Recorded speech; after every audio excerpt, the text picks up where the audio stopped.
What's up, guys? Welcome to Daily Dose of Reddit. This is your host, Zach, and today's subreddit is r/StoriesAboutKevin. Alright, this story's called Dr. Kevin, the dyspraxic, blood-phobic surgeon. I once shared a house with Dr. Kevin, who is an eye surgeon. Most noticeably, he was clumsy. He had no problem holding something in his hands if he was standing still. I am going to be absolutely honest throughout, and I am not going to insult you or him by making the outlandish claim that he couldn't hold something whilst standing still. I'd even say he was good at it. But he couldn't coordinate his hands and feet at the same time. If he had to walk across the room carrying something, there was a good chance he would drop it. To be fair to him, about a 40% chance. And every time he dropped something, he would do one of two things. He would usually trip over it, but on a good day, he would kick it really hard into the corner of the room. He fell down the stairs once a week. We'd hear a series of thumps and see him sitting at the bottom of the stairs with the same bewildered face every single time. I'm not a doctor, so I can't diagnose dyspraxia, but it did seem like it. And I'm not mocking dyspraxia. It's the combining it with eye surgery that sits uneasily with me. In the house, we would ask each other, do they not test if a surgeon can carry things and walk downstairs? We decided he must be just very good at small movements with his fingertips, but not at large ones with his hands. But then every day when he shaved, he cut himself badly. I can only imagine he held the razor still and rubbed his face on it like a cat. He didn't like to use his own towels to mop up blood, so my girlfriend's towels ended up looking like Cruella de Vil's coat. Which brings us on to the next item. He was squeamish at the sight of blood. We used to watch a lot of medical dramas, and he'd have to leave the room if there was visible blood. We'd ask each other, do they not test if a surgeon can handle the concept of people bleeding? So we decided there can't be much blood involved in eye surgery. But he also had a very interesting quirk, which was that if there was any binary operation, he would get it the wrong way around. If he used anything electrical, he would start by turning it off and then ask why it wasn't moving. If his pan was boiling over, he would turn the heat up. After seeing me many times going up and down the ladder to my loft, the one time he came up to look at something, he went down the near vertical ladder with his back to it, his face starting off smug as if he thought he was showing me a better way of doing something, but turning to terror halfway down as he realized he was going too fast but had nothing to hold on to, and just jumped the last few rungs. He melted our steamer 3 times by using it without water, and even though we explained how important water was to the function of a steamer, then because he picked up on my annoyance after I had run downstairs for the 3rd time to turn off a melting steamer, he decided to take the batteries out of a smoke alarm so that I wouldn't have to worry about it again. Maybe it's just me, but I didn't see that as the best solution. Let's just stop there a second. Next time you're bored, or if you're bored now, then as an exercise, I want you to fully explain his smoke alarm battery decision as if you yourself were Dr. Kevin, and see if you can make it sound rational. Also, the sentence has to end with officer. Alright guys, I'm gonna take a crack at it. Well, I was just, you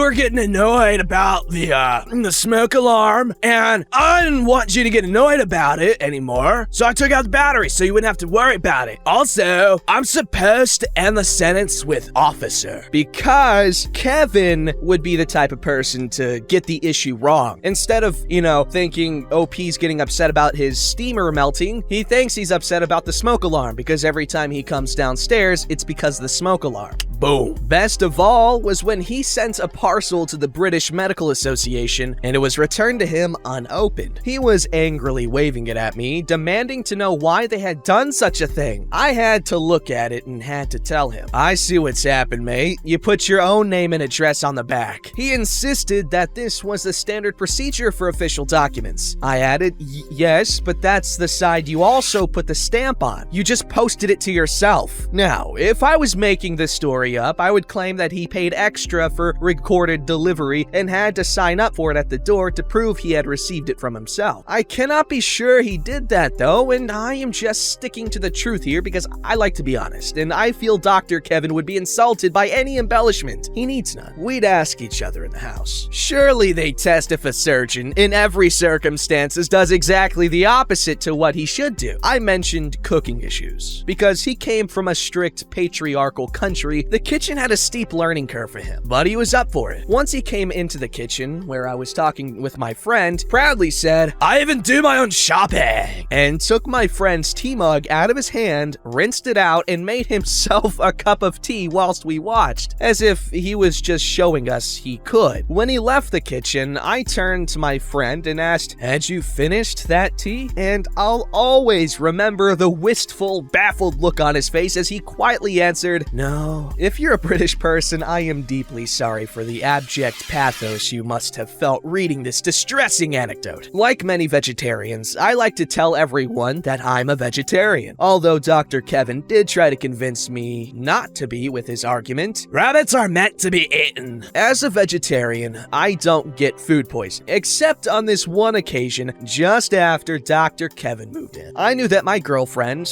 now wife, was a keeper because she was so understanding when I unglamorously pooed the bed in the middle of the night.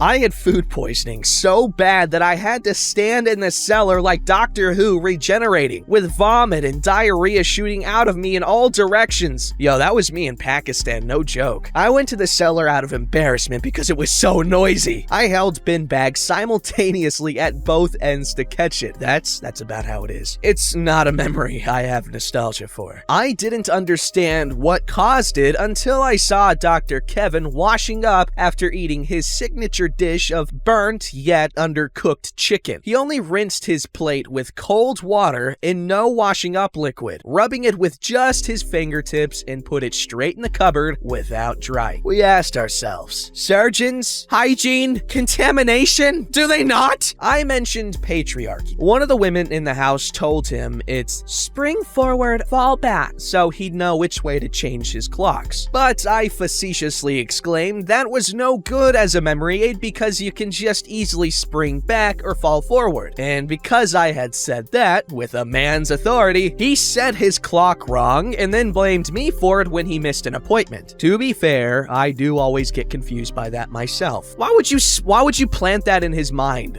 Oh no. He once came into the living room and sat down on the TV remote, changing the channel from the show my girlfriend and our other housemate were watching, and refused to turn it back because as females, they didn't outrank his male arse. No, of course he didn't really say that. It's just my uncharitable interpretation of his actions. What he actually said was that the nature show he'd put on was better for them to watch than the celebrity show they'd had on. Is that better or worse than my male arse-based justification? I do not ever have to ask myself which personality trait is strongest, the famed British politeness or feminist murderous rage. I have seen the answer to that question. After seeing my girlfriend leave the house for work every morning, but never asking what she did for a living, he saw a letter for her addressed to Dr. OP's girlfriend and was suddenly interested, until she said that her PhD was in 18th century history, and he never spoke to her again. That's so sick though. Just as an aside, he made us call him Dr. Kevin at all times, which was very Mike Myers. I didn't spend 6 years in evil medical school to be called Mr. Thank you very much. He was furious to find out surgeons in Britain are called Mr. for historical reasons. If you were familiar with my own history, you'd remember that amongst my faults is a slight sensitivity to noise at night. Dr. Kevin was a problem in this regard with doors. As a student of Kevinology, you've already assumed he slammed them loud. I'll give you 1 point because he did slam them as loud as he could. Like any master of craft, he had a thorough grasp of the basics, but that wasn't the issue. He used to open doors loudly. Open them! I've seen him do it in the daytime too. After a short run up, he would throw his whole weight at the door, but not turn the handle until right after he hit it. Don't try to test this, as it is a horrible noise and you might break your door. It's a metal grinding sound as loud as a popping balloon. I would often wake wake up sitting upright. Being woken in fear in the night is not something I would wish on anyone. If anything, the following slamming of the door came as a relief, revealing that the original noise was just Dr. Kevin with physical objects again, and not the last Trump summoning me to Jesus' side for an awkward conversation about agnosticism.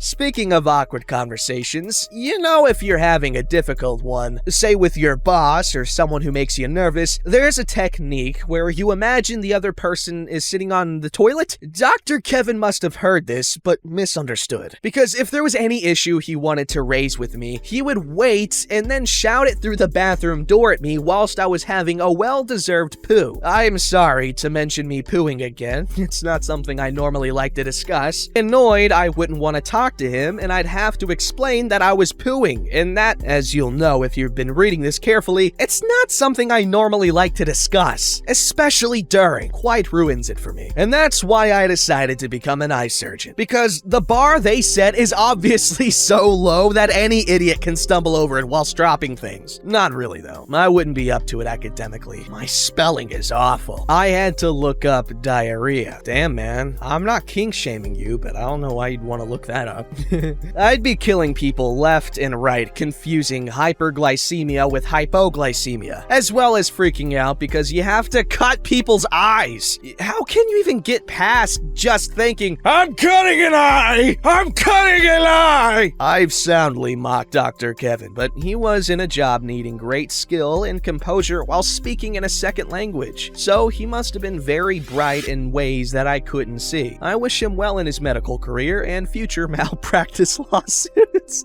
OP, you're a freaking champ. This was a really nice story, and you're super nice to Kevin, because a lot of these stories are mean-spirited, or they're just making fun of people that might actually have some, I don't know, disabilities or something, you know, medically, cognitively wrong with them. I don't know the right words, but this was funny. He gave credit where credit was due, and the writing was so nice. Freaking OP, you're great. Jonesaru, I want to read more by you. This story's called Kevin Discovers Google Images. At my previous job working outdoors, the head of our safety department was a Kevin. My workplace had a bit of a reputation for having somewhat of a good old boys mentality where older men were elevated to higher positions without offering others an opportunity to interview for the open position with the reasoning, they've been here for years and we feel they'd be a good fit for this role. This particular Kevin could often be found sleeping in his office, especially on days when everyone else worked together to shovel snow, which is a safety hazard and something the head of safety should be addressing, but I'm getting off track. He lacked very basic tech skills, but would always harp on about how a lot of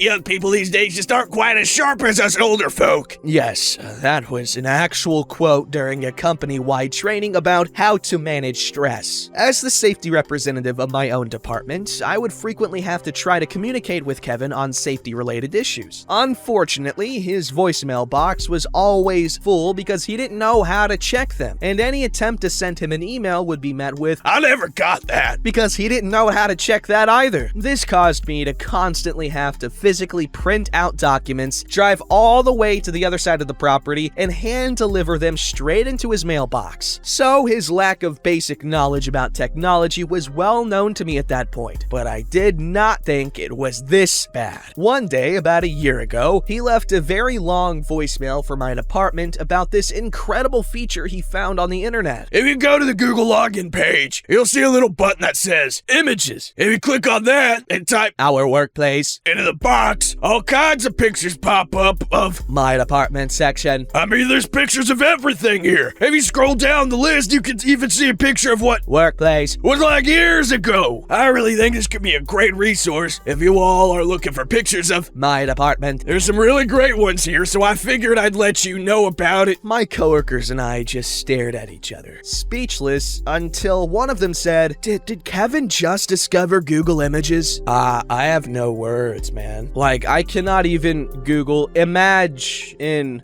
not knowing about Google Images. That was bad. This story is called Kavina, Who Can't or Won't Comprehend the Concept of Subtraction. I'm a grocery cashier in a big box store. Drama all day day, every day. For the record, I observed this particular Kevina customer speaking English to a reasonable degree, so it wasn't simply a matter of language barrier. In any event, simple arithmetic is the same all over the world. No one has to be fluent in any particular language to be able to add and subtract, or to know what addition and subtraction are. Actually, that's debatable because there's this one I think it's a tribe. They have no concept of time because their language didn't their language doesn't, use time as a concept. And so there's this whole thing where, like, depending on your language, there's potentially like other like mediums of perception that would be, I don't know, unlocked or freaking learned through language. And there's this science fiction story of this woman who learns this alien language that allows her to, I don't know, I think it was like read minds or something. I don't know, but cool concept. Anyway, back to the story. Kevin had an order that included some groceries along with 2 shirts. Both shirts had the same price and product description, but shirt A had a different UPC number from shirt B because the patterns were different. I scanned the shirt A correctly, but I accidentally scanned shirt B twice. I immediately voided out the second scan of shirt B. Stuff happens. As most retail customers understand, voiding a bad scan doesn't make the bad scan disappear from the receipt. Instead, the void counterbalances the bad scan with a negative entry, so that the void prints on the receipt with a minus sign. Long story short, every action is logged as an audit trail, and the total reflects the current amount due. Kevina paid for her stuff, but then she came back and insisted that I had rung up her shirts 3 times, besides the fact that she confused shirt A with shirt B, despite their having different UPCs. She also insisted that I had rung up shirt B 3 times. Nothing that I could say to her would void the transaction. Having a minus sign meant anything to her. Eventually, a manager came over to see what was wrong. She had to return everything and ring up the entire order to reassure the customer that the total was correct. Oh my god, is that actually what retail is like? And then Q45 comments, yes, Zach, no exaggerations.